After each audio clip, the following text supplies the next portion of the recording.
Funding for To the Contrary provided by the E. Rhodes and Leona B. Carpenter Foundation, the Park Foundation, and the Charles A. Freoff Foundation.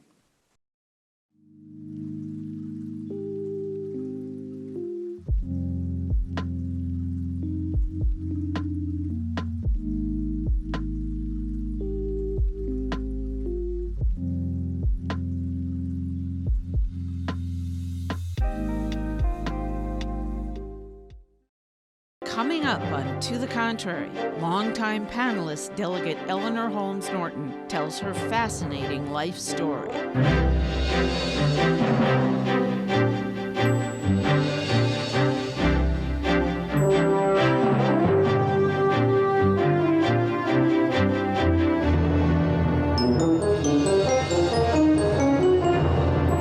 Congresswoman Norton, I have known you for more than 20 years. But we want to do a whole half-hour interview with you because you have become a national treasure, and and we just want our viewers to be able to know who you are and what you're, starting from childhood, what life was like for you. You told me your great-grandfather was a runaway slave. Please tell me about that story. Well, that's how I got to be a native Washingtonian, Bonnie, or at the moment a third-generation Washingtonian. My great-grandfather, Richard Holmes, as my grandfather told it, simply walked off of a plantation sometime in the late 1840s or 1850s. No conspiracy. Richard Holmes just walked away and walked all the way to the District of Columbia, where he established himself very well, became a minister. His son, my grandfather, Richard Holmes, entered the D.C. Fire Department in 1902, and I have a wonderful picture of my grandfather with his 3 or 4 colleagues in the D.C. Fire Department. There were all of, I must say, perhaps a half a dozen African-American men in the D.C. Fire Department, all told. And then tell me about your education and how you ended up at Yale Law School. I went to segregated schools throughout my life. Separate but equal. Yes, such as they were. But not really subject to what people in Mississippi, Alabama, and Georgia were, which was the back of the bus. That we didn't have in Washington. But I yearned to be in the civil rights movement. And so while at Yale, I was recruited by Bob Moses, who is one of the most storied leaders of the civil rights movement, the first of the Student Nonviolent Coordinating Committee. He had been a philosophy student at Harvard, the first to go into Mississippi. There were maybe half a dozen SNCC people in Mississippi. Medgar Evers, who was the president of the NAACP, he had whole sit-ins in Mississippi. Mississippi was the only state at that point in the early 60s, about 63, that hadn't even had sit-ins. Sit-ins had spread all across the South, but not to Mississippi because you took your life in your hands. So Medgar Evers led the sit-in movement. When I came to Mississippi on my way to the Delta, he met me at the airport, took me around Jackson, Mississippi. There were so few people with any legal training that he wanted me to stay in Jackson.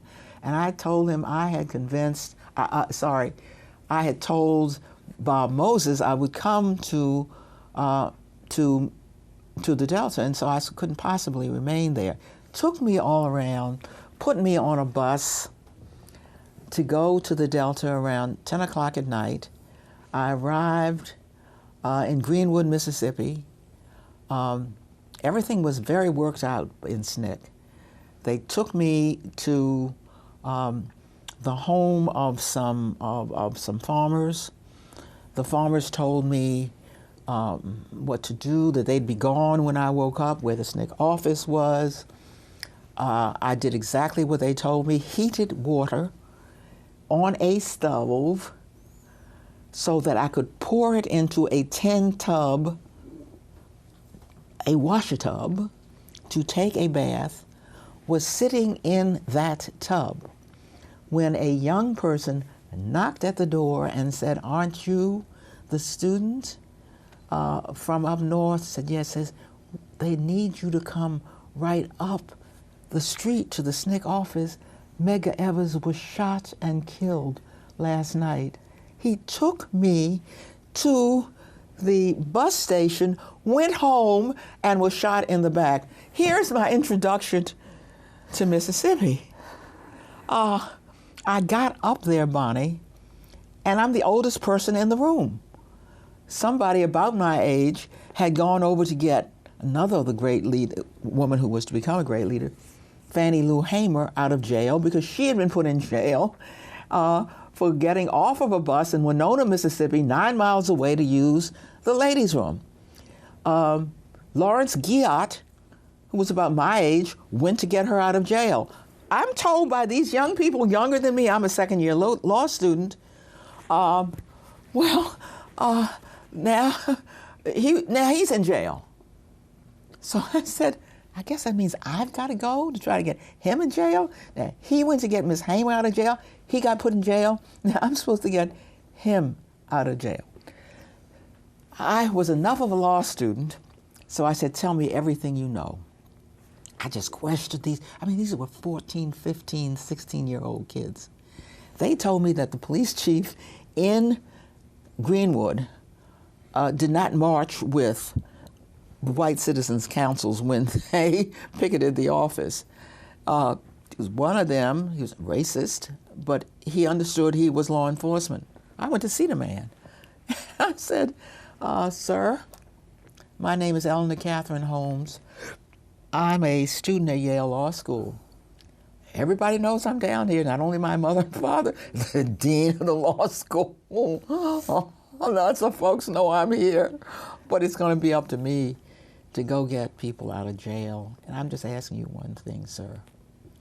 Would you just call Winona, Mississippi, and tell them I'm coming, and that all I want to do is to get the people out of jail, not to be jailed myself? Bonnie, I went over, found that the man who'd gone before me to get Miss Hamer out of jail had been let out during the night, so the White Citizens Councils had been beat so badly, had no clothes on when I got there. They had to ask him to put something over him. Miss Hamer had been beaten mercilessly, but I was not put in jail. And we were able to get them out of jail. That was the Mississippi that I found myself in 1963. A whole different world. Very different. And today, Mississippi has the largest number of African Americans in their state legislature of any state legislature in the country. It's a hard fight. And tell me about Yale. Were there other African Americans in your class? How many? Out of how many students? What was it like for you, being an African American woman at Yale at the time you went? Well, I suppose I might be said to be of the age of tokenism, because there were 1-2 African Americans in a class. Out of? A class of maybe 1,000. Oh my God. My class stood out because there were 14 women, and that was unheard of. So it was a time when very few women went to law school, few African Americans went to law school, and certainly not to the Yales and Harvards of this country. I then married a New Yorker, went to work at the American Civil Liberties Union, which was very much of a career-shaping, life-shaping opportunity for me, because I got to argue before the United States Supreme Court. I got to represent people with whom I profoundly disagree, and got to have a lot of fun. At one point, you represented the women of Newsweek magazine, and that's become a TV series on one of the online networks. Tell me about how that case, how important was that to you, and do you look back on it with great pride? It was a class action against Newsweek for sex discrimination, keeping the women down as researchers, never letting them become editors or reporters. That's precisely what it was. And the film that's been made is called Girls Revolt, and that's what they were, good girls. Newsweek had the creme de la creme. These were Phi Beta Kappas and Rhodes Scholars. So they, of course, wanted all to be a part of what was then the very glamorous publishing business, and Newsweek and Time were it. So to get to be there seemed good enough. Few of them came to see me and said, "Do you think we have a case?" And I said, "Would you like slam dunk? If all the women and all the men are equally qualified and men are brought in as cub reporters and women are brought in as researchers there to rest for the rest of their journalistic lives, that is an open and shut case of discrimination." That said, the women didn't say, "Hurrah, let's go for it." And there's a reason they didn't.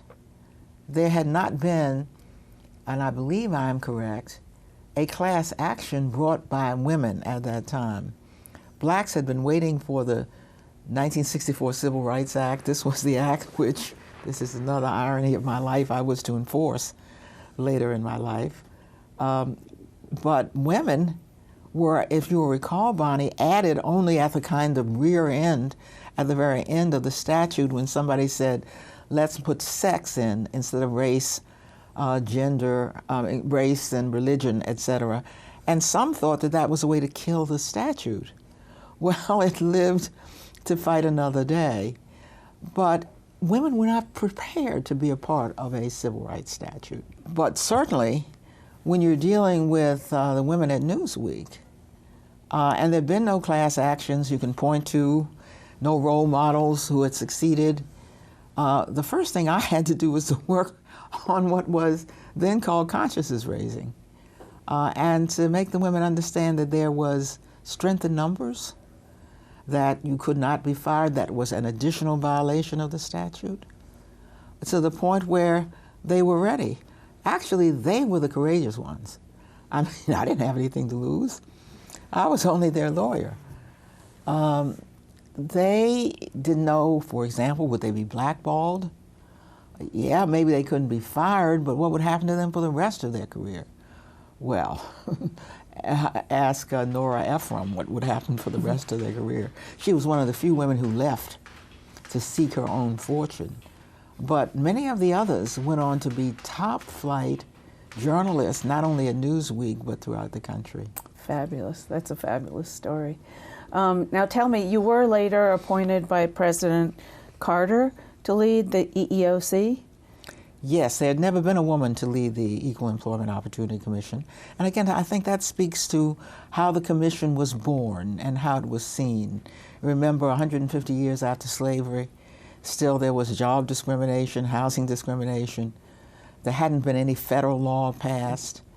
So when I got to the commission, I was obviously interested in the mission that brought it to life, but I was very interested in women as well, and spent a lot of my time on both that aspect, the sex as well as the race aspect. We brought many class actions, turned the agency into not just an individual agency, but into a major class action agency, so that you could go after whole classes of discrimination at the same time. What I discovered at the commission was that sexual harassment in jobs, Bonnie, was pretty close to sexual savagery if a boss or a supervisor wanted to.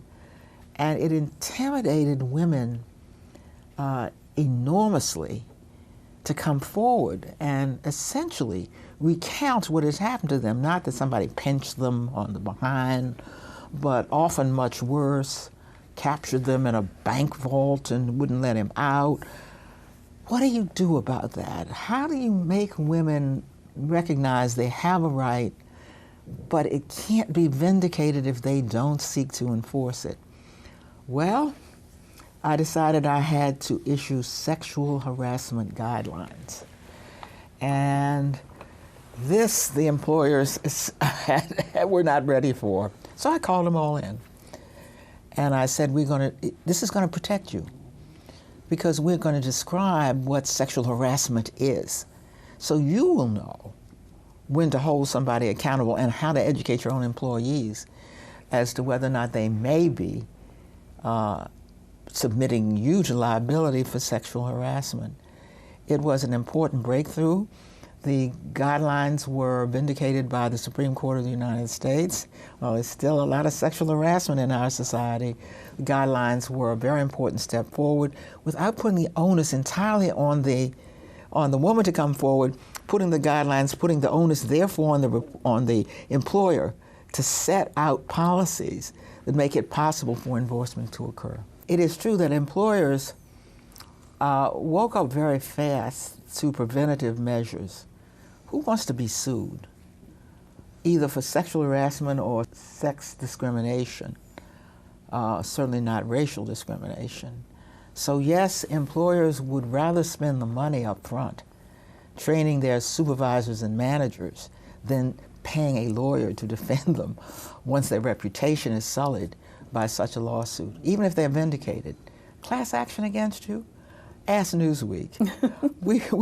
we were very strategic against Newsweek because Katharine Graham, the famous publisher of the Washington Post as well as Newsweek, was of course the head woman in charge. Her consciences hadn't been raised yet then either. It was subsequently raised. I got to know her, became a friend of hers. But at the first negotiation for Newsweek, was one of the first things you do when you bring a complaint against a company, is you seek to negotiate your way out of it.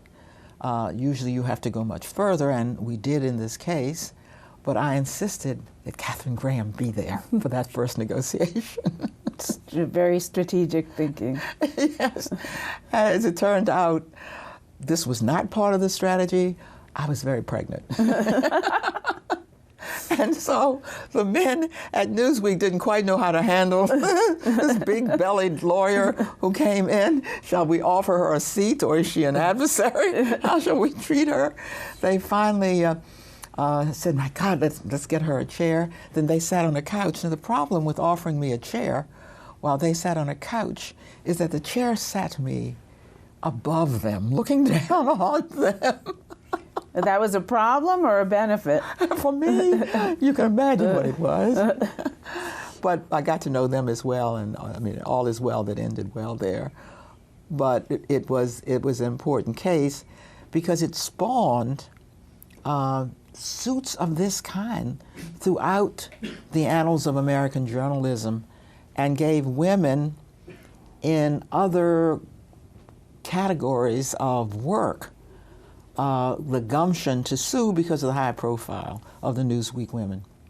So you were chair of the EEOC. Now you've been in Congress for 12 sessions, 24 years. You got here before Newt Gingrich took over? Yeah, yes, just before he took over. So because I was covering Congress, and that was a massive change. The Democrats had been in charge of the chamber for 40 years, and they were good friends with the Republicans, who were largely moderate Republicans, who barely exist in the party now. That change occurred at the national level, and I decided that I couldn't let that happen to the District of Columbia. One of the best experiences I've had as a member of Congress is getting to know Newt Gingrich. Newt Gingrich and I had something in common. By the time I came to Congress, I had been a tenured professor at law at Georgetown. I still teach one course there because I left a lot of my brain there. And Newt Gingrich is nothing if not a university intellectual. So I didn't think I could hurt myself by going to talk to him. So I began to talk to him about the District of Columbia, about wanting to work with him, hoping that he would apply the principles. Remember, he taught American history, of our own history. Newt Gingrich was as helpful to me as any speaker has ever been. He became interested, I think intellectually interested, in his role as speaker and the relationship of the Congress to the nation's capital. Perhaps the best story about Newt is that during his tenure they closed the government down repeatedly. And after they closed it down the first time, I said, Newt, how could you have closed it down? The district had to bring its own budget over to the Congress, to let the Congress kind of pass on it before we could spend our own money. So we were caught in this, even though we had nothing to do with why the government was closed down. I said, how could you let them close the district down? So he said, okay, I'll tell you what, Eleanor, if we have to close it again, we'll keep the district open. Sure enough, it closed again and then again. It must have been 4 or 5 times. Each time, there was something in the so-called congressional resolution that excluded the district from being closed down. There came a time when the congressional resolution did not say except for the District of Columbia. I said, oh my God, Newt, you promised me. He said, what, it's not in there? I said, no. He said, staff must have made a mistake. I said, tell you what, Eleanor, you don't say anything and I won't say anything. Tell them to keep it open. So the district did not close down.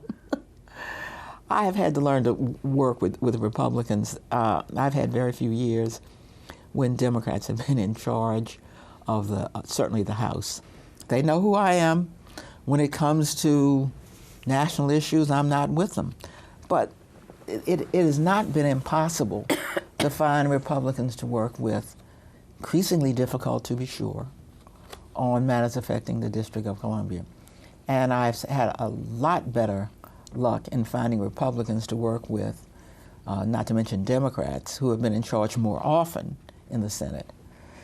So you just have to work with the hand you're dealt.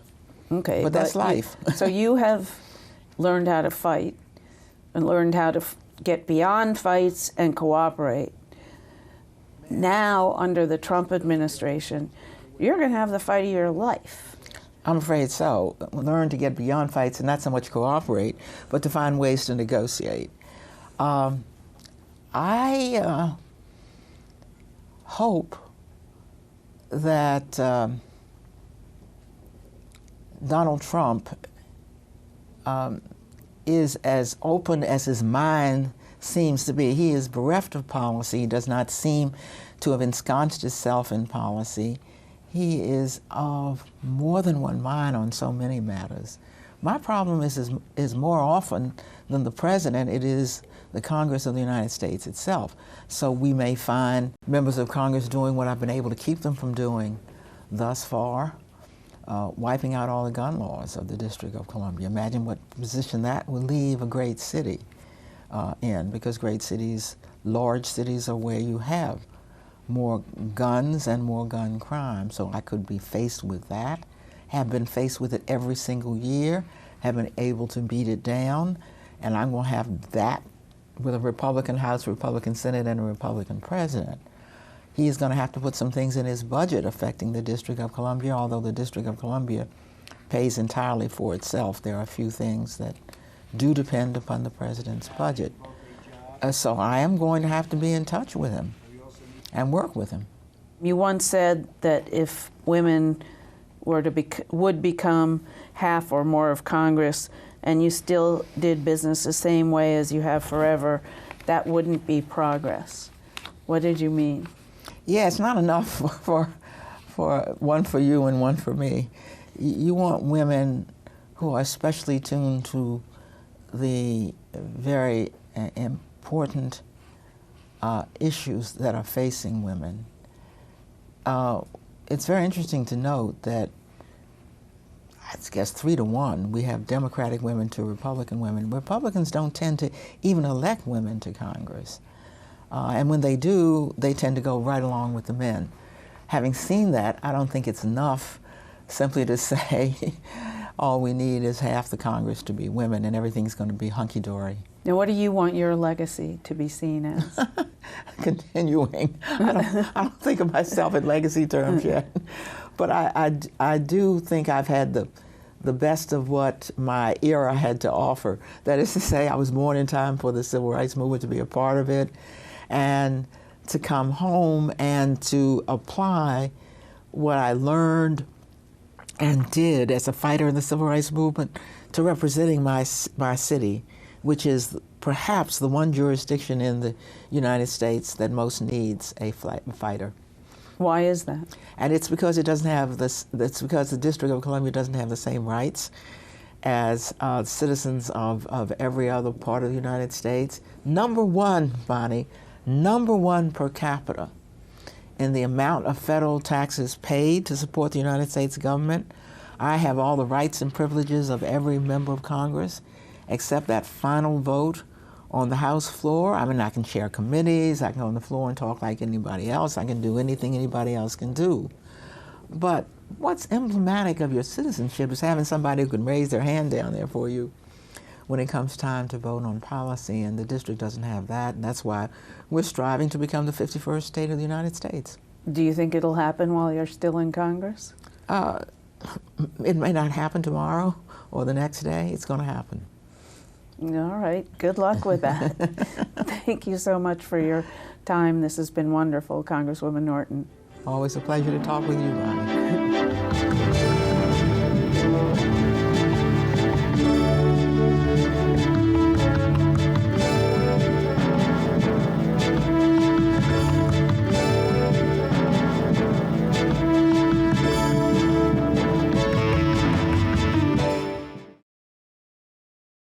Funding for To the Contrary provided by the E. Rhodes and Leona B. Carpenter Foundation, the Park Foundation, and the Charles A. Freoff Foundation.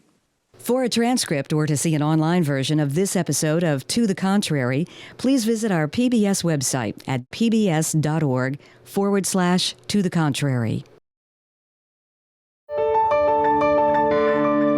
You're watching PBS.